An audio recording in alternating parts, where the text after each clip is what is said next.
जय हिंद। आप सभी का स्वागत है हमारा ही एकेडमी इंदौर में। हम पढ़ रहे हैं principle of inheritance and variation. ये जेनेटिक्स का पहला चैप्टर है। क्लास 12th में 3 चैप्टर हैं टोटल, तो उसमें से पहला चैप्टर है। इस चैप्टर में हम डिस्कस करेंगे मेंडल के द्वारा दिए गए रूल्स के बारे में या लॉज के बारे में, जितने भी मेंडल ने लॉज बनाए थे।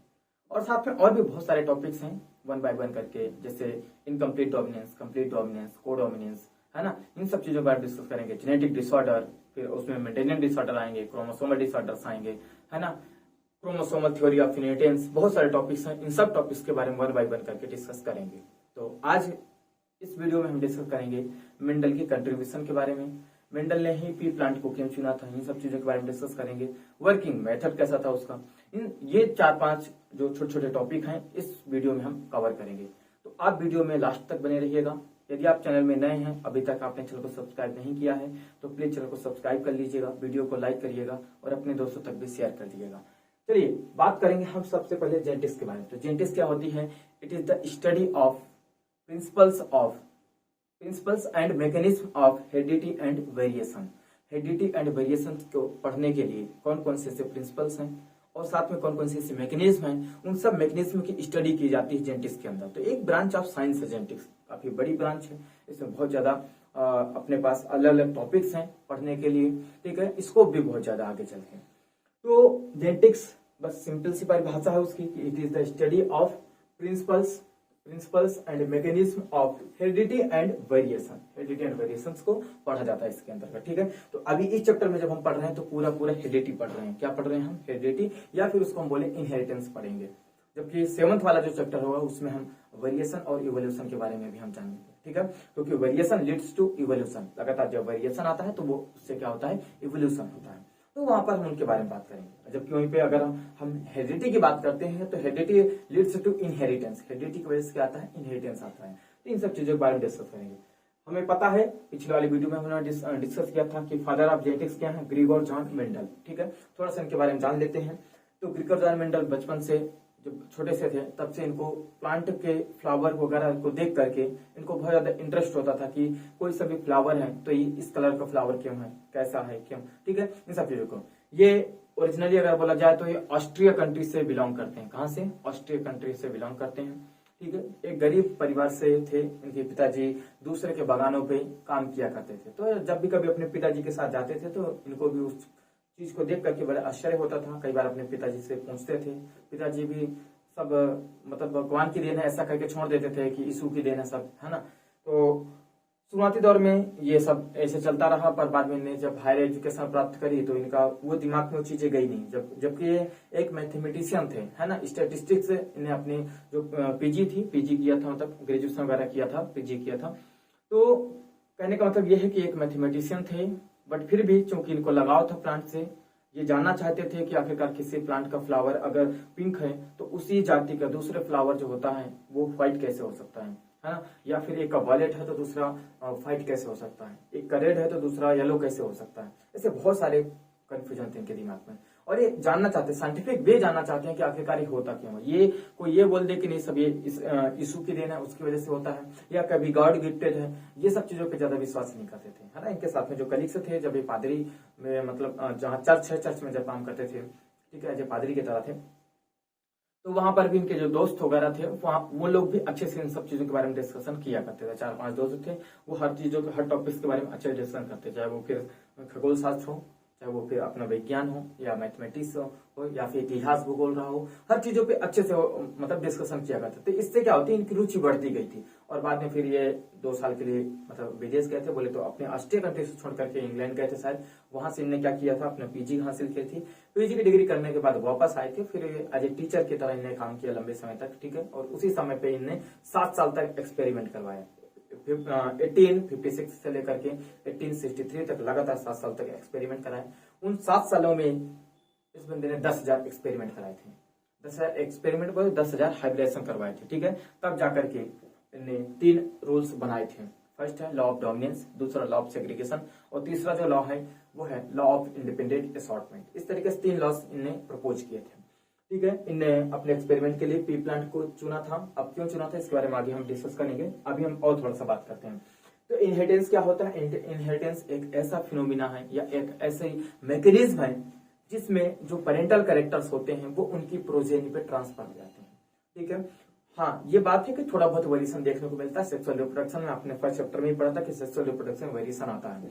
तो यहाँ पर भी क्या होता है, दो प्रकार के गैमेट होते हैं, तो एज इज इट नहीं ट्रांसफर होता, थोड़ा बहुत वेरिएशन होता है, बट मेनली जो पेरेंट्स कैरेक्टर होते हैं वो ऑफिस में दिखाई देते हैं, ट्रांसफर होते हैं, और इसी प्रोसेस को हम क्या बोलते हैं? इनहेरिटेंस बोलते हैं। जबकि वहीं पे हम बात करेंगे वेरिएशन की, तो हर एक डिग्री पे वेरिएशन आता है, थोड़ा बहुत कुछ डिग्री में चेंज हो जाना, परिवर्तन हो जाना, बिल्कुल से एग्जैक्ट फोटोकॉपी ना होना, क्या कहलाता है? वेरिएशन कहलाता है।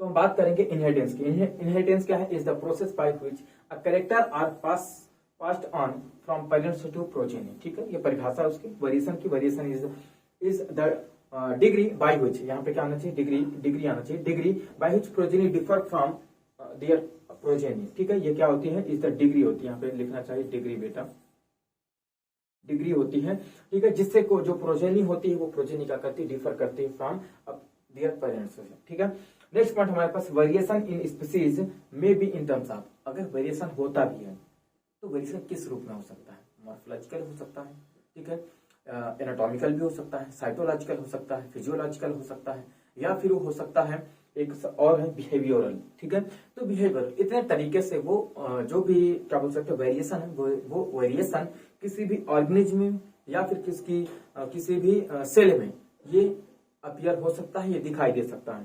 ठीक है, तो मॉर्फोलॉजी के बेस में मतलब बाहरी बनावट चेंज हो सकती है। फिजियोलॉजी मतलब उसके अंदर जो होने वाली हजारों प्रकार के रिएक्शंस हैं वो रिएक्शंस बदल सकती हैं।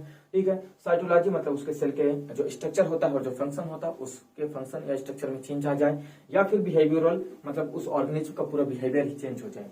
ठीक है, या सेल का बिहेवियर चेंज हो जाए। तो इस तरीके से अलग अलग रूपों में वेरिएशन देखने को मिलता है, किसी भी जीव में देखने को मिलता है, प्लांट में भी देखने को मिलेगा, एनिमल्स में भी देखने को मिलता है। जो सिंगल सेल्ड होते हैं उनमें भी थोड़ा थोड़ा वेरिएशन आता है, बहुत लंबे समय बाद वेरिएशन आता है, तो थोड़ा बहुत उसमें भी देखने को मिलता है।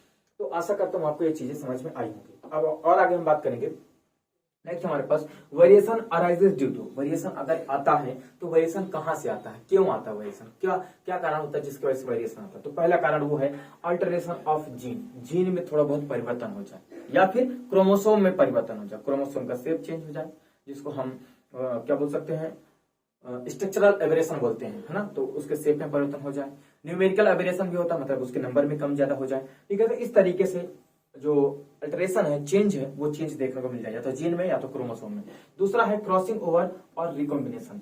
जब क्रॉसिंग ओवर होते हैं या रिकॉम्बिनेशन करते हैं उस समय पे सेल जब डिवाइड करती है, ठीक है, तो उस समय रिकॉम्बिनेशन होता है, क्रॉसिंग ओवर होती है। तो क्रॉसिंग ओवर या रिकॉम्बिनेशन के दौरान पे भी क्या हो सकता है? इस तरीके के कोई भी चेंजेस देखने को मिलते हैं, मतलब वहां पे डीएनए का पोजीशन या फिर उसके जो जीन्स होते हैं उनकी पोजीशन इधर उधर होने की वजह से, या एक जगह से दूसरी जगह में, जैसे दो सेट ऑफ क्रोमोसोम होते हैं, ठीक है, तो जो सेट ऑफ क्रोमोसोम है उसमें से इधर से इस वाले सेट से इस वाले सेट में कोई चीज ट्रांसफर हो जाना, या इस वाले सेट से इस वाले सेट में कोई भी जीन ट्रांसफर हो जाना, क्या कहलाता है? क्रॉसिंग ओवर या फिर रिकॉम्बिनेशन कहलाता है, जिसमें रिकम्बाइन कर जाते हैं दोबारा से। नेक्स्ट पॉइंट है हमारे पास mutation and effect of environment. दो चीज है। पहली बात तो म्यूटेशन। म्यूटेशन कई प्रकार का हो सकता है बेटा, जैसे पॉइंट म्यूटेशन हो सकता है, फ्रेम शिफ्ट म्यूटेशन हो सकता है। ठीक है, तो ये जो पॉइंट म्यूटेशन, कोई सा म्यूटेशन हो, किसी वजह से भी हो म्यूटेशन, जैसे कुछ केमिकल म्यूटेशंस होते हैं, कुछ क्या बोलते हैं रेडिएशन होते हैं, है ना। तो कोई भी कारण हो जिससे म्यूटेशन हो जाए बस, तो म्यूटेशन ही क्या बन जाता है? उस वेरिएशन का कारण बन जाता है। और धीरे धीरे यही म्यूटेशन लंबे समय तक अगर चलता रहा तो ये क्या हो जाता है? इवोल्यूशन का कारण भी बनता है। इन्वायरमेंट का भी इफेक्ट देखा जाता है किसमें? वेरिएशन लाने में। ठीक है, और यही वेरिएशन आगे चल के मैंने आपको बोल दिया है कि इवोल्यूशन करवाता है। तो ये है वेरिएशन, जिसकी वजह से कारण है वेरिएशन जहां से आ सकता है। अब हम बात करेंगे मेंडल्स लॉ ऑफ इनहेरिटेंस की। मेंडल के कौन कौन से लॉ हैं, ठीक है, जो इनहेरिटेंस के लिए रिस्पॉन्सिबल है। ठीक है, तो मेंडल ने हालांकि 3 लॉ दिए थे, मैं आपको बता दिया हूं, पर यहाँ पे हम सिर्फ बात करेंगे कि मेंडल ने क्या किया था। मेंडल्स लॉ ऑफ इनहेरिटेंस, इसमें टॉपिक हमारा क्या है? Mendel conducted hybridisation experiment on pea plant या गार्डन पी प्लांट जो है उसको, जिसका नाम है पायसम सटिवम। तो पायसम सटिवम पे उसने 7 साल तक वर्क किया था, 1856 से लेकर के 1863 तक। ठीक है, and the proposed the law of inheritance in living organ. इस तरीके से उन्होंने क्या किया था? लॉ ऑफ इनहेरिटेंस को प्रपोज किया था। ठीक है, अब लॉ ऑफ इनहेरिटेंस में 3 लॉ मैंने बता दिया आपको। एक लॉ ऑफ डोमिनेंस है, दूसरा लॉ ऑफ सेग्रीगेशन और तीसरा लॉ ऑफ इंडिपेंडेंट असॉर्टमेंट है।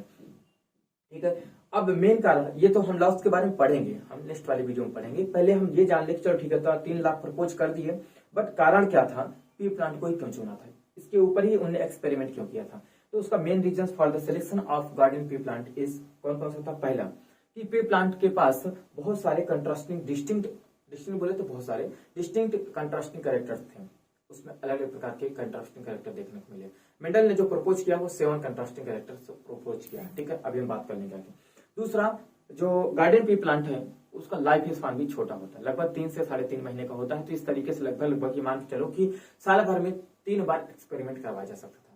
तो ये उसके लिए अच्छी बात है। अदरवाइज कोई ऐसा प्लांट चुनता जिसको साल भर में केवल एक बार फ्लावरिंग आती है, तो उसमें एक साल में एक एक्सपेरिमेंट करने के बाद फिर दूसरे एक्सपेरिमेंट के लिए अगले साल का इंतजार करना पड़ता है। बट ऐसा नहीं था, मेंडल ने ऐसे प्लांट को चुन लिया था जिसमें 3 बार एक साल के अंदर ही एक्सपेरिमेंट करवा सकता था। तो दूसरा पॉइंट ये था कि इसका लाइफ स्पान कम होता था, इसलिए इसको चूज किया था। नेक्स्ट पॉइंट हमारे पास फ्लावर में क्या था, बाइसेक्सुअल फ्लावर था, जिससे उसमें पॉलिनेशन करवाना आसान था, ठीक है।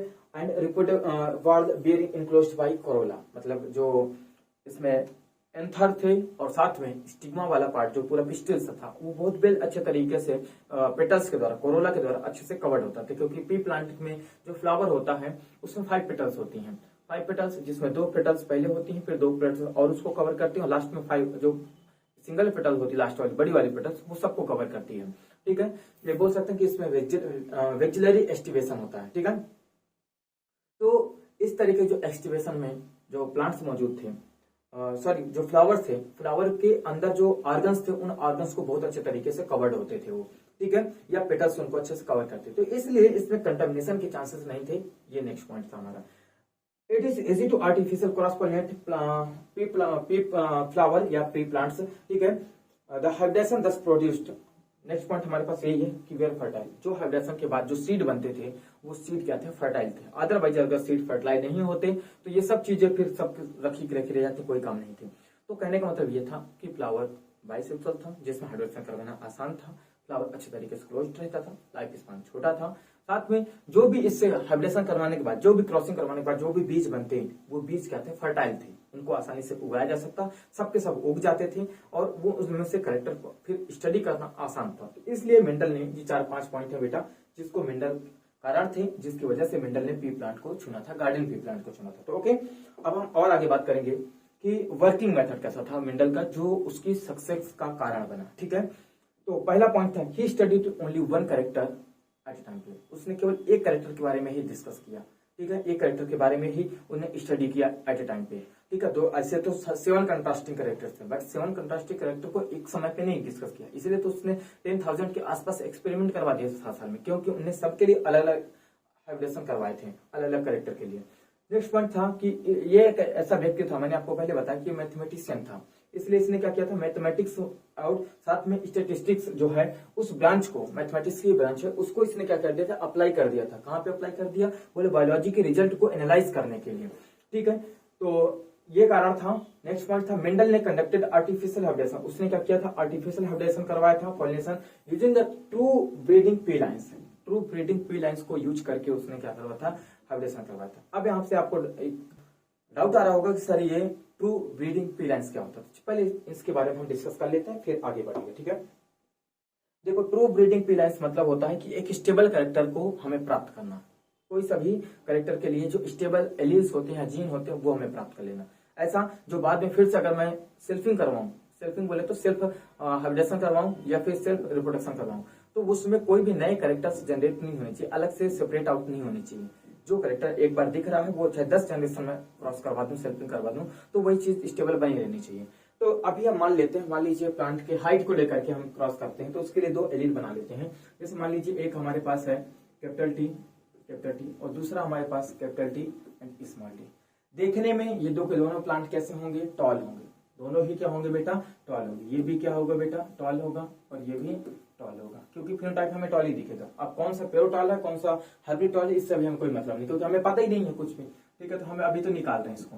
मान लीजिए इसको हम मान लेते हैं मेल और इसको मान लेते हैं हम फीमेल, ठीक है, फीमेल मान लेते हैं, ओके। अब हम इनको क्या करवा देते हैं बेटा, क्रॉस करवा देते हैं। तो यहां से क्या बनेगी, हमारे पेरेंट्स हो गए, पेरेंट्स हो गए। अब इसके हम बनवा लेते हैं गैमेट्स, गैमेट्स, गैमेट्स बनेगा तो एक कैपिटल टी इधर वाले गैमेट्स में ही चला जाएगा, इधर में एक कैपिटल टी बन जाएगा और एक स्मॉल टी बन जाएगा। क्रॉस करवा देते हैं, क्रॉस करवा दिया, क्या बनेगा, capital T capital T capital T small T, ठीक है, ये बन जाएगा कैपिटल टी और ये बन गया कैपिटल टी स्मॉल टी। कुछ इस तरीके का हमें देखने को मिलेगा। ओके, अब नेक्स्ट स्टेप में हो सकता है फिर से कोई पर्सन जो सीड लिया, क्योंकि सीड में हमें दिखाई नहीं देगा कि उनका जीनोटाइप क्या है, ये हमें यहाँ पे जीनोटाइप हमने क्योंकि हमने पेन से लिख दिया इसलिए हमें पता चल रहा है कि जीनोटाइप क्या है। हो सकता है मेंडल ने इसको मार्फोलॉजी, क्योंकि मार्फोलॉजी सीड दिखते थे उसको तो सीड देख करके कैसे पता चलेगा कि ये वाला पौधा लंबा हो जाएगा, नहीं पता चलता था। तो मान लीजिए दूसरे क्रॉस के लिए ये हमारा क्या हो गया बेटा, F1 हो गया, क्या हो गया, F1 प्रोजेनी बोल सकते हैं उनको, ठीक है, F1 प्रोजेनी। तो F1 प्रोजेनी मेरे पास 4 है। अब इनमें से दोबारा फिर से इस तरह के 4 सीड बनेंगे, मान लीजिए 4 सीड में से 2 सीड लेकर के फिर से मैं उनकी क्या करवा देता हूँ, क्रॉसिंग करवा देता हूँ, क्या करवा देता हूँ, क्रॉसिंग करवा देता हूँ। तो आपस में इनकी सेल्फिंग करवा दें, क्या करवा दें, आपस में सेल्फिंग करवा दें। जब हम आपस में सेल्फिंग करवाएंगे तो सपोज मान लीजिए दूसरी बार फिर से मैंने ये चूज कर लिया, ठीक है, capital T and capital T small T, तो फिर से वही रिजल्ट आना है, कुछ अलग नहीं आना है, ठीक है, ये गैमेट्स बन गए, ठीक है, क्रॉस करवा देंगे, सेम वही चीज आ जाएगी, capital T small T, capital और कैपिटल स्मॉल टी, ठीक है। ये दोबारा फिर से आ गया, ये हमारी क्या आ गई बेटा, F2 प्रोजेनी आ गई, F2 प्रोजेनी। अब मेंडल को लगा कि नहीं यार अभी तो फिर से वही चीज आ गई, तो मेंडल ने फिर से इस बार चूज किया। मान लीजिए इस बार मेंडल ने क्या चूज कर लिया, इन दोनों को चूज कर लिया, ठीक है। जब इन दोनों को चूज कर लेगा तो बोलो कैपिटल टी, ठीक है। अभी भी उसको यहाँ तक सेम यही लग रहा, आखिरकार मॉर्फोलॉजिकली तो सभी लंबे पौधे दिख रहे हैं, यहाँ पर भी सभी लंबे दिखे, इस बार भी सभी लंबे दिखे, ठीक है। तो मेंडल को पता कैसे चलेगा कि स्टेबल कैरेक्टर है कि नहीं। तो मान लीजिए अभी थोड़ी देर के लिए मेंडल ने इस बार ये दोनों अगर चूज कर लिए, ये दोनों चूज करेगा तो क्या हो जाएगा, कैपिटल टी, ये कैपिटल, ये भी कैपिटल और ये भी कैपिटल, ठीक है। क्रॉस कराएगा फटाफट, कैपिटल, यहाँ पर भी कैपिटल, ये भी कैपिटल टी, ये भी capital T. But by chance आप ये सोचिए कि अगर मेंडल ने कभी ये चूज कर लिया, इन दोनों को चूज कर लिया, तो इस बार क्या देखने को मिलेगा, इस बार देखने को मिलेगा एक कैपिटल टी स्मॉल टी, फिर कैपिटल टी स्मॉल टी। अब आपसे देखिए ये कैपिटल से कैपिटल क्या हो गया, कैपिटल टी, फिर दूसरा कैपिटल टी स्मॉल टी, फिर यहाँ पे कैपिटल टी स्मॉल टी, और इसके लिए क्या मिलेगा उसको, स्मॉल टी। अब ये चूंकि दिख गया तो उसको पता चल गया कि यार अभी स्टेबल कैरेक्टर नहीं है, क्यों, क्योंकि वो पौधा कैसा होगा, वो छोटा होगा, बौना होगा, डॉर्फ होगा। समझ में आ रही बात। और बाकी यहाँ पे तो अभी आपको उसको सभी के सभी पौधे कैसे दिखेंगे, लंबे ही दिखेंगे, ठीक है। अब मान लीजिए यहाँ पे दोबारा फिर से उसने क्रॉस करा दिया, फिर से क्रॉस कराया, ध्यान से समझते जाइएगा, है ना। अब यहाँ पे फिर से उसने क्रॉस कराया, मान लीजिए इन दोनों को लेकर के क्रॉस करा देगा, इन दोनों को क्रॉस कराएगा तो फिर से वही चीज मिलनी है जो वहां पे हमें मिली थी, ठीक है। अब ज्यादा इसको मैं फिर से क्रॉस नहीं करा रहा हूँ, मैं आपको डायरेक्ट बता देता हूँ, ठीक है। तो ये अगर कराएगा तो लास्ट में फिर आपको क्या मिलेगा, capital T small capital T small T, और एक और क्या मिलेगा, कैपिटल टी। ये चीज मिल जाएगी उसको लास्ट में, जैसे यहाँ पे मिलते थे। बट अगर यहाँ पे फिर से उसने क्रॉस कराया, कोई से भी दो ले लो, ठीक है, तो यहाँ पे लास्ट में उसको क्या मिलेगा, सब कैपिटल टी, ठीक है, ऐसे मिल जाएगा, ऐसे, ठीक है। तो अल्टीमेटली यहाँ पे देखो उसको एक स्टेबल ट्रेट मिल चुका, क्या मिल चुका, स्टेबल ट्रेट मिल चुका। जो भी ले लेगा अब सबके सब क्या होंगे, प्योर टॉल होंगे, क्या होंगे बेटा, वो प्योर टॉल होंगे। तो इसी को सिलेक्शन को हम क्या बोलते हैं, इसी चीज को हम बोलते हैं ट्रू ब्रीडिंग पी लाइन्स, क्या बोलते हैं, ट्रू ब्रीडिंग पी लाइन्स बोलते हैं। जबकि यहाँ पे जो डॉर्फ होता है, डॉर्फ के लिए इतना ज्यादा उसको मशक्कत नहीं करनी पड़ी, क्योंकि ये रिसेसिव कैरेक्टर होते हैं और ये केवल तब शो करेंगे जब दोनों क्या होते हैं, स्मॉल होते हैं। तो आशा करता हूँ आपको ये सब चीजें अच्छे से आपको समझ में आई होंगी कि ट्रू ब्रीडिंग पी लाइन्स कैसे चूज करते हैं। यहाँ पे अगर आपको समझ में नहीं आया तो कुछ नहीं, बस आप क्रॉस करवा लीजिए, ठीक है, ऐसे, ठीक है, आगे पीछे। तो ये थे मेंडल के द्वारा कराए गए एक्सपेरिमेंट या हाइब्रिडाइजेशन, किसके लिए, ट्रू ब्रीडिंग पी लाइन्स को चूज करने के लिए। तो इस तरीके से मेंडल ने true breeding pea lines choose किया। एक हमारे पास ये मिल गया है और दूसरा हमारे पास यहाँ पे ये मिल गया है, ठीक है, या ये यहाँ पे लिख दिया मैंने। तो आशा करता हूँ आपको इतनी सारी चीजें समझ में आई होंगी। तो फिर से बात करते हैं, Mendel's conducted artificial hybridisation of the cross pollination using true breeding pea lines true breeding pea lines क्या होती है, यहाँ पे ब्रैकेट में लिखा true breeding pea lines are those that undergo continuous self pollination. अभी जैसे मैंने करवाया लगातार सेल्फ पॉलिनेशन करवाया, ठीक है, एंड सोच stable in trade off inheritance, ठीक है, तो stable trade off inheritance show करने लगे थे। जैसे यहाँ पे अब यहाँ पे देखो लगातार हम लॉन्ग आगे चलते जाएंगे, जितने भी प्लांट्स होंगे सब लॉन्ग होंगे, जबकि अगर इन दोनों को आपस में फिर क्रॉस करा दो, शॉर्ट को क्रॉस करा दोगे तो फिर एक समय आएगा कि स्टेबल डॉर्फ कैरेक्टर आ जाएगा। तो इसी तरीके से इसको भी चूज कर लिया, इसको भी चूज कर लिया, ओके। अब और आगे नेक्स्ट पॉइंट हमारे पास है, मेंडल ने इस तरीके से 7 कंट्रास्टिंग कैरेक्टर के ऊपर प्री ब्रीडिंग ट्रू लाइन्स निकाला और उसके बाद फिर उनपे लगातार क्रॉस कराया। क्रॉस कराने के बाद फिर उसने 3 जो लॉ होते हैं वो लॉ उसने प्रपोज किए थे, ठीक है। लगातार 7 साल तक 7 कंट्रास्टिंग कैरेक्टर के ऊपर उसने मेंडल ने वर्क किया था। इन 7 कंट्रास्टिंग कैरेक्टर के ऊपर वर्क करने के लिए उसने लगभग 10,000 फैब्रिकेशन करवाए थे। तो आशा करता हूँ मेंडल के वर्किंग मेथड भी आपको अच्छे से समझ में आए होंगे, ठीक है। और आगे हम बात करते हैं अब कौन कौन से वो 7 कंट्रास्टिंग कैरेक्टर थे जो पी प्लांट में मेंडल ने स्टडी किए थे, वो आपके सामने लिस्ट पूरी गई है। जैसे पहला था स्टेम हाइट है, तो ये कैरेक्टर है, उसके कंट्रास्टिंग कैरेक्टर क्या होते हैं, मतलब एक कैरेक्टर के 2 विपरीत विपर्यास लक्षण बोल सकते हैं, हिंदी में इसको हम बोलते हैं विपर्यास लक्षण।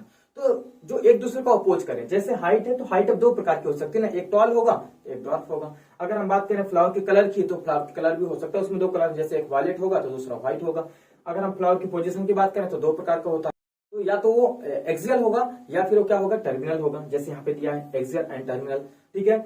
और इसी तरीके से पॉड शेप में इन्फ्लेटेड होगा या तो कंस्ट्रिक्टेड होगा। पॉड के कलर की बात करें अगर तो या तो ये ग्रीन होगा या तो फिर कैसा होगा वो येलो होगा। सीड के शेप की बात करें तो या तो राउंड होगा या फिर रिंकल्ड होगा। सीड के कलर की बात करें तो या तो वो येलो होगा या फिर ग्रीन होगा। अब आपको यहाँ से देखिए एक चीज ध्यान दीजिएगा, यहाँ पे 2 चीजें लिखी हुई है। ये है कंट्रास्टिंग कैरेक्टर, जो पहले वाली लिस्ट में लिखा है ऑब्लिक के पहले लिखा हुआ है, वो हमारे केस में क्योंकि अब हम तो उसके द्वारा बनाए हुए रिजल्ट को पढ़ रहे हैं, ना कि हम खुद एक्सपेरिमेंट करवा रहे हैं, तो रिजल्ट उसने बताया कि ये जो पहले लिखे हुए हैं ये डोमिनेंट है और इसके बाद वाले जो लिखे हुए हैं सबके सब कैरेक्टर कैसे हैं, रिसेसिव हैं। तो अभी से दिमाग में बैठा लीजिए कि हाँ इस तरीके से डोमिनेंट है और ये डोमिनेंट है और इधर वाले रिसेसिव है और इनको लेकर के हमें क्रॉस करवाना होगा। तो मेंडल ने इस तरीके से 7 कंट्रास्टिंग कैरेक्टर्स या फिर 7 कैरेक्टर के कंट्रास्टिंग कैरेक्टर को लेकर के उसने क्रॉस कराए थे, ठीक है। तो इस वीडियो में यहीं तक, आशा करता हूँ आपको अच्छे से समझ में आया होगा, ठीक है। अब हम नेक्स्ट वाली वीडियो में बात करेंगे कि मेंडल ने कौन कौन से लॉ दिए हैं, उन लॉ के बारे में डिस्कस करेंगे, ठीक है। फर्स्ट लॉ, सेकंड लॉ और थर्ड लॉ, तीनों लॉ के बारे में डिस्कस करेंगे 1 बाय 1 करके। तो वीडियो अगर पसंद आया हो तो वीडियो को लाइक कर दीजिए, चैनल को सब्सक्राइब किया नहीं किया है तो कर लीजिए, ठीक है। अपने दोस्तों तक भी शेयर कर दीजिए। Okay, thank you and have a nice day.